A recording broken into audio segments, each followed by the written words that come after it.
Mengantisipasi hujan dan angin kencang yang biasa terjadi saat pergantian musim, BPBD Kabupaten Buleleng melakukan pemotongan dan pemangkasan pohon di sepanjang Jalan Singaraja Seririt. Hal ini sengaja dilakukan untuk meminimalisir resiko yang terjadi. Memasuki musim penghujan yang puncaknya pada bulan Januari hingga Februari, BPBD Kabupaten Buleleng mulai melakukan pemetaan potensi bahaya dampak bencana, salah satunya potensi pohon tumbang di tepian jalan. Ratusan pohon perindang di seputaran Jalan Singaraja Seririt kemarin sore terpaksa dipotong petugas lantaran sudah dianggap membahayakan pengguna jalan di sekitar. Lebih dari 20 personil diturunkan untuk mempercepat proses pemotongan pohon-pohon di tepi jalan. Bahkan satu alat berat diturunkan untuk mengangkut batang pohon yang berukuran besar.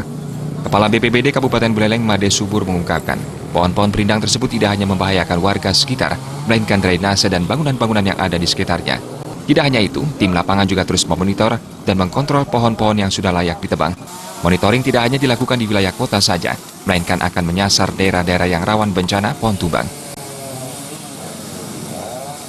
Ini sudah barang tentu apabila ini lama-lama dibiarkan, semua akan dirusak, ya, termasuk pada tembok, kemudian saluran irigasi.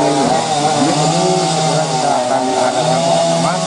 Sudah barang tentu nanti kita akan ganti dengan pohon yang tidak berisiko.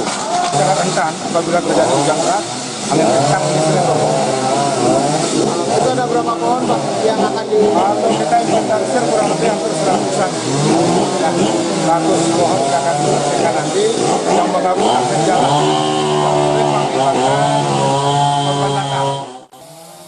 Pihak BPBD mengimbau kepada masyarakat agar selalu waspada, terutama pada pohon yang mudah tumbang. BPBD meminta agar masyarakat juga melaporkan apabila melihat pohon yang rapuh agar segera dilaporkan. Komang Yuda, Bali TV.